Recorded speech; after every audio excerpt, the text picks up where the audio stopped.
Another year has passed, and another Sage event is happening. I made videos on Sage 23 last year, and they did really well. And since I really like making videos on fan games, why not make this a yearly thing? So I am back with Sage 24. Just like last year, I will be making 2 videos this year. A video with a major focus on Mega Man with some extra games that caught my eye, and a Sonic focus video, since Sonic is in the name Sage. And just like before, I will have all the links to these games in the description below for you to check out. If any of these games interest you, with that out of the way, let's start with the first Mega Man game.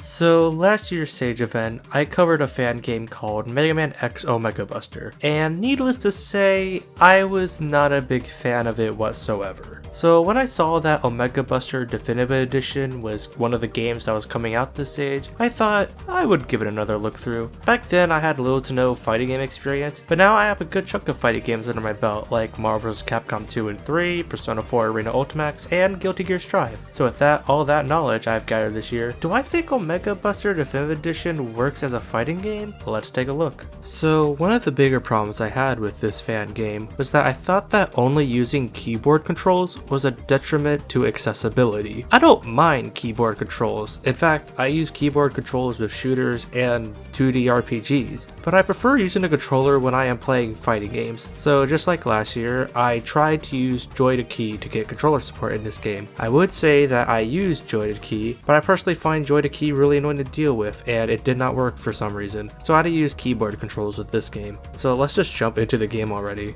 All the same problems I had with the original release I had became even worse when thinking about it in this run through of Definitive Edition. One thing that you should expect from a fighting game is a variety of moves and a good feeling of using those moves. It's one of the main reasons why I believe combos in fighting games is so satisfying to laugh. No matter if I find doing the same air combo in Marvel vs. Capcom 3 repetitive, the feeling of nailing that combo is what makes me keep doing it. No! Right. Shit! I'm so pretty no more, are ya? That hurt, like literally.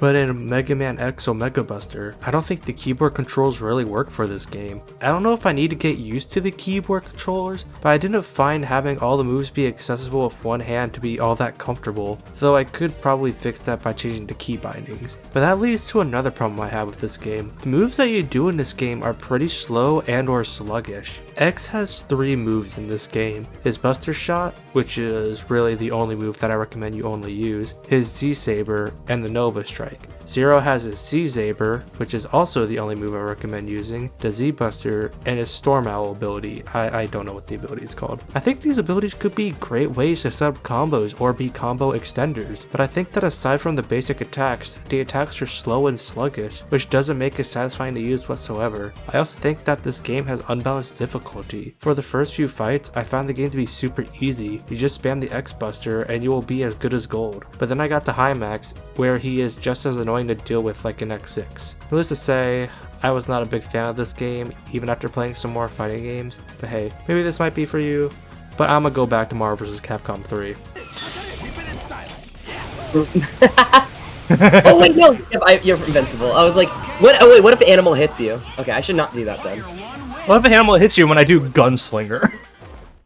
I have yet to make a video on this game, but needless to say that Mega Man X8 is a pretty divisive game. There are some people who really like the game, and there are some people who aren't all that big on the game. So color me surprised when at Sage 2022, I saw that there was a fan game that was remaking Mega Man X8 in 16-bit. I thought it was interesting, but my computer back then was still kinda garbage. But recently I played it after Jay's Reviews released his video on the previous build. So now we got another build of the game, and I am pretty sure that this is the final build since it has the final boss in it. So while I won't go super in depth on this fan game for this video, since I would like to make a comparison video on this game and the original game, I will give you the necessary overview of what I thought of this fan game from the first hour I played of it, so that I could speak more later down the line. So let's get into this game. Now, this game is heavily inspired by the SNES Mega Man X games, so the game is obviously in 16-bit glory.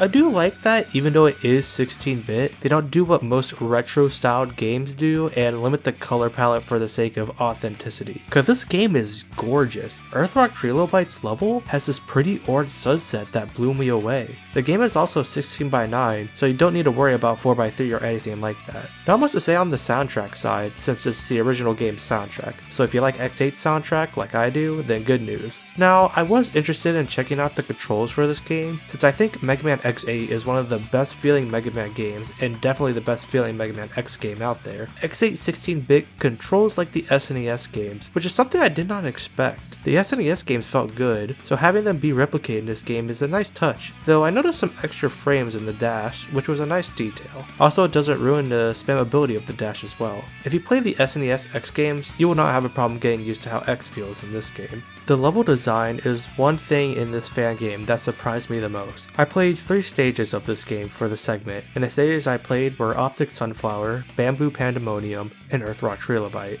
Having been used to X8's level design and their layouts, playing Optic Sunflower and Earthrock Trilobite's stages felt very weird to me since they are all new levels. Optic Sunflower stage feels like Cyber Peacock stage from Mega Man X4, where you need a certain rank to get the upgrades, which makes this stage the easiest to get all the items in. Earthrock Trilobite stage has the Mechanaloid chase you like in the original game, but after the chase, you get all new level segments, which makes it very refreshing. Bamboo Pandemonium stage felt the same as the original, but I don't think that's a problem, since the level design of that stage in the original was already pretty good. It was the 100% aspect that made it annoying to go through. I won't go much into the item game in this fan game at the moment, but let's just say it makes X8's item game look awful by comparison, to say the least. The bosses weren't different from what I noticed, which also isn't a problem since the bosses were one of my favorite things in the original game. Like I said, I only played an hour of this game for this segment since I know I wanted to look further into this game in another video, so all I'll say is this. Mega Man X8 16-bit is slowly becoming one of my favorite Mega Man fan games with the likes of Mega Man Rock and Roll, and I am happy to say that. This is the fan game in this video I want everyone to try.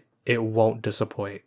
I would say that some of my favorite cheap games that are short are the Toree duology. They are just overall fun games to try and go for the best times, giving it that Sonic vibe to them. So when I saw that Toree Saturn got a demo this year, I knew I had to check it out for this video. So while not a fan game per se, it's a game that I still wanted to check out and talk about. So this is a simple 3D platformer. There is a jump button and you auto run this game. So I originally thought that the right trigger would be more than useless because of this, but Toree Saturn added some new moves in this game.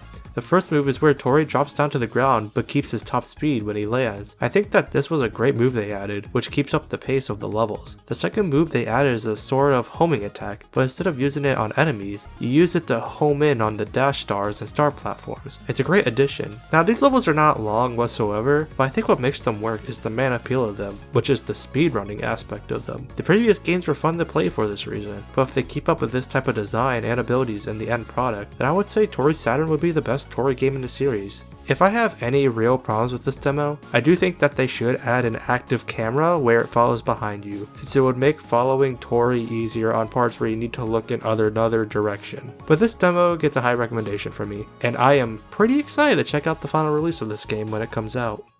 Mega Man 15 is a weird game on face value, due to the fact that we are missing Mega Man 12 through 14. It got a little weirder when I saw that this game is actually a turn-based RPG, kinda strange to make an RPG instead of a 2D platformer, though we do have Mega Man X command missions, so who knows, this game could be interesting. But this is one of the games I don't have much to say about. This game was made in RPG Maker, which is something I am okay with. I mean, we got some great games that were made in RPG Maker, like Omori, To the Moon, and Lisa the Painful. But I think this game gets some things wrong. First, I am not a fan of the story. This game is based off the classic series, and I think that the simplicity of the classic series storytelling doesn't really work in an RPG setting. The plot of this game is that Dr. Wily is trying to take over the world, as per usual. Mega Man, Proto Man, and Bass lose to him in the beginning, but then a new robot shows up and decides to help the iconic trio, and you just go through cyberspace and kill retro enemies. Now, this game's story is trying to do something more ambitious with it, but since it was made to be a celebration of Mega Man, I just see it as a slew of Easter eggs to a plot I am not all that interested in. The visuals don't really do any favors for it either. Now, I don't mind if they use assets from other Mega Man games, but the scaling for the game looks somewhat off. I think just by looking at the footage, you could tell that the assets looks very blurry and unappealing. I am also not a fan of the fact that in the battles, the enemies are just PNG cutouts when it would have been better if they used sprites from the games. Now, the gameplay is another reason why I'm not big on this one. Now, I only made one video on an RPG, which was the Pokemon Scarlet video, but to get this out of the way, I really enjoy RPGs. It's one of my favorite game genres. Turn-based RPGs are something I'm also not turned off by like most people, but this one was really boring. One of the things that I liked in turn-based RPGs is the options you are given, but from the 30 minutes I played, I only had the ability to just attack, and it just felt like I was holding the A button for a minute each battle. Sure, every now and again I had enough points for a special attack or need to use an A-tank to heal my allies, but it just left me in a state of boredom. This is probably the game from Sage I like the least so far, but I do respect the hustle, just needed some fine tuning. So, Mega Man 1 is a game alright. It's the first game in the Legacy franchise that spawned a million games in the late 90s and 2000s. Now, I saw the game list and saw Mega Man 1 GM2 remake, so I was interested to check out what this one was. GM2 in the title represents Game Maker 2, which is a development tool for making 2D games. Some well-known games were made with this tool, like Spelunky and the hit indie game of last year, Pizza Tower. So this game is a remake that is being made in Game Maker 2. So how well does this remake recreate the original game? Let's find out. Now, there are only 3 levels playable in the demo so far: Cutman, Elec Man, and Bobman, so about half of the overall levels. I will say that the game does look the same as the original game. I know that it's trying to be a faithful remake, but given how pretty levels in Mega Man 4 through 6 can be, I wish there were some visual upgrades to this remake. The controls in this game are really faithful from what I can tell. Mega Man is both slippery and heavy in Mega Man 1, and I'd say that they nailed the way Mega Man feels in this game. There are 3 things in this game that I have to mention. The first is that this game controls are that the D-pad makes you move, the A button is to shoot, and the B button is to jump. It feels weird, and I wish there was an option for you to rebind your controls, since I'd rather use my Xbox One controller over the PS4 controller, but I have a feeling I'm gonna have to use it again, but it's something I could get used to pretty quickly. The second thing is that this game implements the slide mechanic. In Mega Man 3, Mega Man gained the ability to slide, which lowered his hitbox and made him faster. I don't know why they added a slide mechanic to Mega Man 1, but it makes the levels go by faster, so I don't mind it. The third and final thing is the way shooting functions. When you are on ladders, there is something that was in the first game and it was helpful, but in this game, I found that I couldn't really choose which direction to shoot on the ladder, which leads to a problem with a certain level I will get to soon. The level design is the same as the original game, so there's not much to say about the aspect of the remake, but I will say this. There is only one stage that you could beat in this remake, and that is Bombman stage. I say that because Cutman stage is unbeatable near the end, because no matter what I did, I would always die to the last ladder descent. I don't know why this is there, but it might be something that will get fixed later down the line. And for Elecman stage, it's because of the big ladder climb at the beginning of this stage. I said that when on ladders, you can't control which way Mega Man can shoot, which became really annoying to deal with. So when I can only shoot in one direction on a ladder, it makes dealing with these enemies really annoying to the point where I just couldn't deal with the game anymore. Overall, I could see some things that could be improved that can make this a faithful remake that can replace the original game. I'd say give this game a try, since it's a good proof of concept for what this remake can do. The Mario movie was kinda bad, am I right? I know I made a review about this movie last year, but I rewatched it a few months ago and I think it has gotten worse on rewatch. I don't need to go deep into why, since I do plan on one day making a video on video game adaptations in the realm of film and TV, but its bare bones plot that is mostly a string of Easter eggs is the main reason I don't enjoy the movie. Now that I pissed off fans of the movie, I could talk about the fan game about the movie. So be warned, this is an impression more so than an overall look at the fan game, for reasons I could explain later in this segment. So the plot in this game is the same as the movie, so bare bones full of Easter eggs, got it.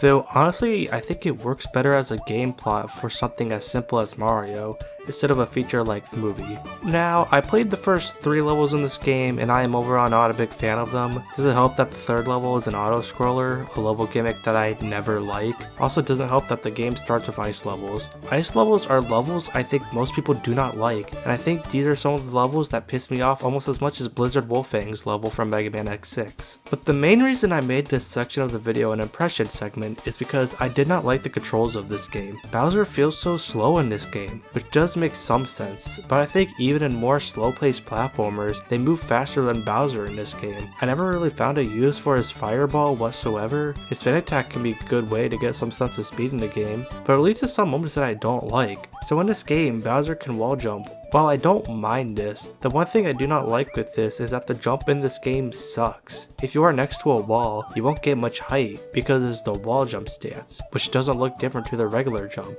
You can't really recover from a pit in this game because your movement is so slow and going another direction is so stiff. This is another fan game I was not a huge fan of, but it was more entertaining to die in this game than watch the movie. That is all I will say. And that's all the games I wanted to talk about in this video. Like I said at the beginning of the video, there will be links in the description for if you want to play any of these fan games, and I recommend you try them out. Join me for the next Stage 24 video where we talk about 15 Sonic games. Help! And as always, have a nice day.